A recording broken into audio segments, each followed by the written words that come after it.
2026 ခုနှစ်မှာကုမ္ပဏီရဲ့ထုတ်ကုန်တဲ့ဝန်ဆောင်မှုတွေကိုပုံမကောင်းမွန်အောင်လှုပ်ဆောင်နိုင်ဖို့အတွက်စင်ခေါ်မှုတိုင်းကိုဝန်ထမ်းတဦးချင်းစီရဲ့စွမ်းအားတွေနဲ့အတူကြော်ဖြတ်သွားမှာဖြစ်ပါတယ်။2025လည်းတနင်္လာပြီးသွားပြီပေါ့အားလုံးလည်းပြင်ပန်းပန်းကြိုးစားစားလုပ်ခဲ့ပြီးပြီ2026မှာတော့ဒီထက်မကတော့ကျွန်တော်တို့ဒီဈေးကွက်မှာလည်းအောင်မြင်မှာပါစလိပ်ပိုင်းရောအရက်ပိုင်းရော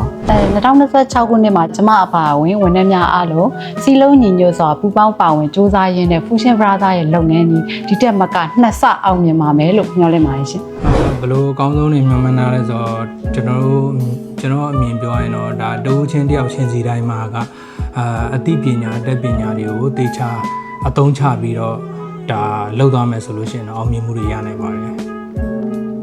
ဒီ2026တနှစ်လုံးအတွက်ကိုစီကံပြေဝပြီးတော့ဒီထက်မကတိုးတက်တဲ့ဤစနစ်ကျန်းလာတဲ့လုပ်ငန်းဝင်ဖြစ်ဖို့ကိုကျမတို့အနေနဲ့ညွှန်လင့်ထားပါတယ်ရှင်ပုံမှန်စနစ်ကျတဲ့လမ်းစဉ်တွေနဲ့အတူဝန်ထမ်းတိုင်းအားလုံးကတယောက်နဲ့တယောက် respect တရားထားပြီးတော့လေးစားယုံကြည်မှုနဲ့အတူဒီထက်မကပို့ပြီးတော့လုပ်နိုင်မယ်လို့ကျွန်တော်တို့ညွှန်မှန်းထားပါတယ်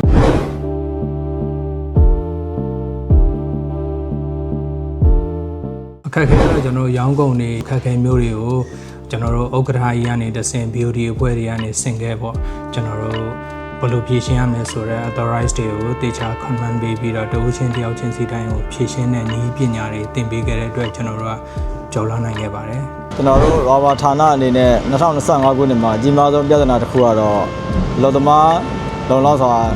မရရှိတဲ့ပြဿနာတစ်ခုဖြစ်ခဲ့ပါတယ်။ဒါပေမဲ့အဲ့ဒီပြဿနာကိုမင်္ဂလာတော်မှာရှိတဲ့ဝန်ထမ်းများအားလုံးစုပေါင်းပြီးဖော်မြင်စွာဖြေရှင်းနိုင်ခဲ့ပါတယ်။ဒီနေ့နဲ့2025နှစ်လယ်ပိုင်းမှာဆိုလို့ရှိရင်ကုန်ပစ္စည်းပို့ဆောင်ရေးနဲ့ပတ်သက်ပြီးတော့ခက်ခဲတစ်ခုဖြစ်ခဲ့ပါတယ်။ဒါပေမဲ့ management ရဲ့ guideline ချပေးမှုဝန်ထမ်းတွေအပေါ်မှာအပြည့်အဝယုံကြည်မှုလုပ်ပိုင်ခွင့်ပေးမှုနဲ့သက်ဆိုင်ရာ department တွေရဲ့ပူးပေါင်းဆောင်ရွက်မှုတွေနဲ့အတူကျမတို့ကဆိုလို့ရှိရင်အောင်မြင်စွာနဲ့ဒီခက်ခဲကိုကျော်လွှားနိုင်တဲ့အတွက်ကျမတို့ warehouse team ကြီးတစ်ခုအနေနဲ့2025ရဲ့အပျော်ရွှင်ဆုံးချိန်ဖြစ်ခဲ့ပါတယ်ရှင်ကျမတို့ဌာနအတွက်အောင်မြင်မှုတစ်ခုကတော့တင်သွင်းတာပဲဖြစ်ဖြစ်တင်ပို့တာပဲဖြစ်ဖြစ်ကျမတို့ဆောင်ရွက်လိုက်တဲ့ကိစ္စတစ်ခုဒီသက်ဆိုင်ရာကိုယ်တော်အသီးသီးကိုအနေရကင်းဘေးရှင်ပြဿနာမရှိဘဲနဲ့ကုန်ပစ္စည်းချောချောမွေ့မွေ့နဲ့ကိုယ်တော်ကိုရောက်သွားတာဟာကျမတို့ဌာနအတွက်အောင်မြင်မှုတစ်ခုပါပဲရှင်။ဒီလိုဌာနရဲ့အောင်မြင်မှုဆိုတာဌာနမှာရှိတဲ့တဦးတစ်ယောက်ချင်းစီမှာတာဝန်ရှိပါတယ်။အဲ့ဒီအတွက်လည်းဌာနတစ်ခုရဲ့လုပ်ငန်းတစ်ခုတဦးတစ်ယောက်ချင်းစီပေါင်းဆက်ထားတဲ့ team work ရရှိဖို့လည်းအရန်ကိုရေးကြီးပါတယ်။ဒါကြောင့်မို့လို့ကျမတို့ဌာနအနေနဲ့လည်းကျမတို့အားလုံးကလက်တွဲညီညီနဲ့ team work ရှိနဲ့လည်းဆောင်ရွက်နေပါတယ်ရှင်ထက်ဌာနတွေကပေးလာတဲ့တာဝန်တွေကိုတူးတယောက်တည်းနားလည်ပြီးတော့အကောင့်တွေပေါ်တာမျိုးမဟုတ်ဘဲနဲ့ကိုယ်လက်အောက်ဝန်ထမ်းတွေပါအကုန်လုံးသိရှိနားလည်အောင်ရှင်းပြပြီးတော့စူပေါင်းအကောင့်တွေပေါ်တာကပို့ပြီးတော့အောင်မြင်မှုအစစ်မှန်ဖြစ်တယ်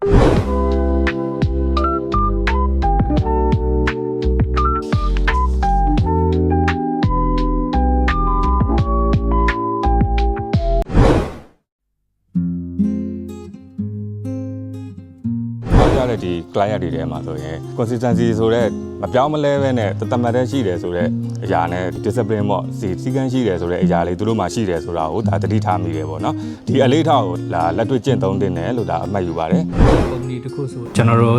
အစအနေပြီးတော့သူအောင်မြင်သွားတဲ့အနေအထားတစ်ခုတည်းဆိုလို့ရှိရင်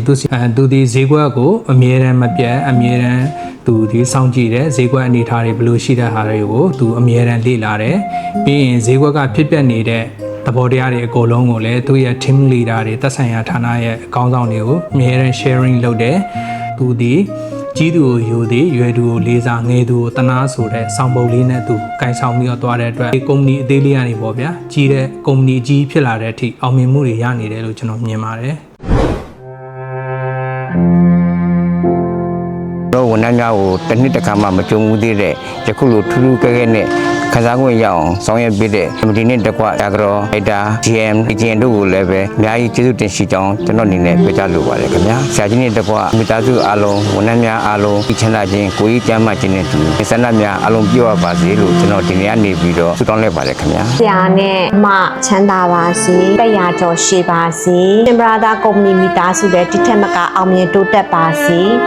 နှစ်သက်မှာအားလုံးပျော်ရွှင်ကြပါစေဆုတောင်းပေးလိုက်ပါရရှင်2026မှာတော့ဒီထက်မကတော့ကျွန်တော်တို့ဒီဈေးကွက်မှာလည်းအောင်မြင်မှာပါစလိပ်ပိုင်းရောအရက်ပိုင်းရောဒါ ကုမ္ပဏီပေါ်မှာလည်းကျေးဇူးအများကြီးတင်ပါလေအားလုံးကိုဆက်ဆက်ရရအကုန်လုံးပံ့ပိုးခဲ့တဲ့အတွက်တော့ကျေးဇူးအများကြီးတင်ပါလေ Fusion Brother ကုမ္ပဏီယခုထက်ပိုမိုပြီးတော့အောင်မြင်ပါစေဆရာကြီးကျေးဇူးအများကြီးတင်ပါတယ်ရှင်ဆရာကြီးကျန်းမာပါစေ Fusion Brother လုပ်ငန်းစုကြီးဒီထက်မှကတိုးတက်အောင်မြင်ပါစေရှင် PD ရဲ့ MD နဲ့တကွာ BOD မိသားစုများအားလုံးလိုချင်တာမှန်သမျှပြည့်စုံပြီးကျန်းမာစွာနဲ့ဆောင်ရွက်နိုင်ပါစေရှင် I want to express my deepest gratitude to our visionary chairman for leading us to new heights this past year. Your wisdom and dedication inspire us all. May this Lunar New Year bring our company, Fusion Brothers Groups, even greater prosperity, success and harmony. Wishing everyone good health, happiness and abundance. Ponsi Fachai, Happy Lunar New Year's. 2026နှစ်တည်းမှာစပြီးတော့ Fusion Brother Group နဲ့ဆက်ဆက်တဲ့ကုမ္ပဏီတွေအားလုံးအနာဂတ်အတွက်လုပ်ငန်းကောင်းတွေမှုဆောင်ရွက်နိုင်ပြီးတော့ဒီနေ့အတွက်လည်းပဲကုမ္ပဏီကောင်းတစ်ခုဖြစ်ဆက်လက်ရည်တည်နိုင်ပါစေကြောင်းဆုမွန်ကောင်းတောင်းအပ်ပါတယ်ခင်ဗျာ ဒီမှာသာကုမ္ပဏီဒီတက်မက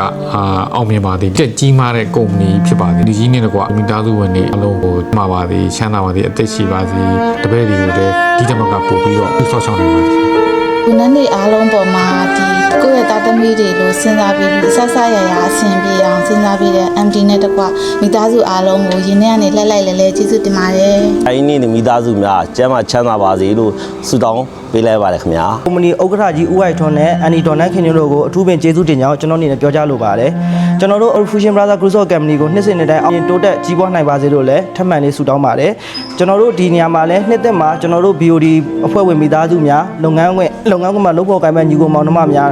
အားလုံးကျမ်းမာချမ်းသာကြပါစေလို့လည်းဆုပေါင်းတောင်းလိုက်ပါတယ်ခင်ဗျာ ဆရာကြီးနဲ့အတော်တို့ရန်ကျေးဇူးတင်တယ်2026နှစ်သက်မှာဒီနောက်နှစ်သက်တိုင်းရဲ့အောင်မြင်မှုအထွတ်ထိပ်ဆုံးမှာအမြဲတမ်းထာဝရတည်နိုင်ပါစေရှင်သန်နိုင်ပါစေလို့ကျွန်တော်ဆန္ဒပြုပါတယ် ဆရာကြီးကျမ်းမာပါစေချမ်းသာပါစေ မရတာဒီထက်မကအောင်မြင်ကြီးပွားတိုးတက်ပါစေဆရာကြီးလည်းကျမ်းမာပါစေ အေးကျမ်းမာချမ်းသာပါစေ ဆရာကြီးနဲ့တော့ကျမ်းမာပါစေချမ်းသာပါစေ ဆရာကြီးကတော့ရန်ကျေးဇူးတင်ပါတယ်နော်ဆရာကြီးရဲ့ဒီထက်ကကျမ်းမာပါစေချမ်းသာပါစေပေါ့လုပ်ငန်းတိုးတက်အောင်မြင်ပါစေလို့ဆုတောင်းပေးပါတယ် ဒီထက်မှကကျမ်းမာပြီးတော့အတော်ဒီထက်မှကနှုတ်ပြလက်ဆန်းပါစေလို့ဆုမကောင်းတောင်းရပါတယ် ဆရာကြီးနဲ့အတော်နဲ့ကျမ်းမာချမ်းသာကြပါစေ ဆရာကြီးနဲ့အတော်မိသားစုအားလုံးကျမ်းမာပါစေ ချမ်းသာပါစေလူရင်းဆန္ဒများပြေဝကြပါစေရှင် ဆရာကြီးနဲ့အတော်ချစ်ရတဲ့မိသားစုဝင်တွေနဲ့ကျမ်းမာပြည့်စုံစွာနေထိုင်နိုင်ပါစေလို့ဆုတောင်းပေးပါတယ်ရှင် နှစ်သက်မှာ Fusion Brother Group of Company ဒီထက်မကပုံမအောင်မြင်ပါစေဥက္ကဋ္ဌဒီဥက္ကဋ္ဌနဲ့တကွမိသားစုဝင်များအားလုံးစိတ်ချမ်းသာခြင်းကိုယ်ကြီးချမ်းသာခြင်းနဲ့ပြည့်စုံကြပါစေဆုတောင်းမေတ္တာကိုသာ ဆရာကြီးနဲ့အတော်စိတ်ချမ်းသာကိုယ်ကျမ်းမာနဲ့ကုမ္ပဏီလည်းဒီထက်မှကတိုးတက်ပါစေလို့ဆုတောင်းပေးလိုက်ပါတယ်ရှင် ဆရာကြီးကကျေးဇူးတင်တဲ့လူအားလုံးကိုကျေးဇူးတင်ပါတယ်လို့နှုတ်ဆက်တာတင်ပါတယ် ဆရာကြီးနဲ့အတော်နဲ့ကျမ်းမာချမ်းသာပါစေခင်ဗျာ ဆရာကြီးနဲ့အတော်တို့မိသားစုကိုကျေးဇူးများတင်ပါတယ်ရှင် ဆရာကြီးနဲ့တော့ကျမ်းမာပါစေချမ်းသာပါစေဒီထက်မကအောင်မြင်ကြီးပွားတိုးတက်ပါစေ ရှင်ဘရာသာကိုမီလို့ပေါ်ကန်တဲ့ဝန်ထမ်းများအားလုံးစိတ်ချမ်းသာခြင်းကိုယ်ကျန်းမာခြင်းနဲ့ဒီလိုဒီငန်းတဲ့ပန်းနိုင်ကိုကြောင်းလန်းနိုင်များကြပါစေကျွန်တော်တို့ဘောလမြိုင်ရုံးဘဲမှာဝန်ထမ်းများအားလုံးနဲ့အတူစုမုံကောင်းများတောင်းပေးလိုက်ရပါတယ်ခင်ဗျာ ဆရာကြီးနဲ့မိသားစုကျမ်းမာချမ်းသာပါတယ်လို့ဆုတောင်းပါလိုက်ပါတယ်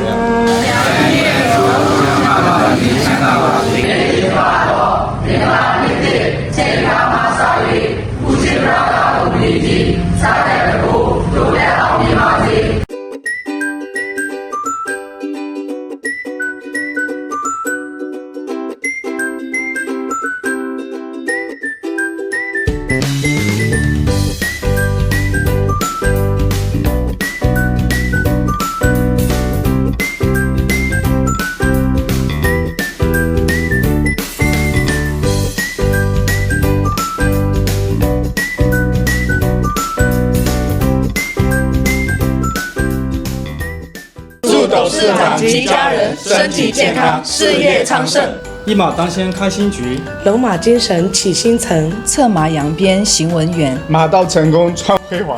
阖家幸福万事昌。祝大家新春快乐！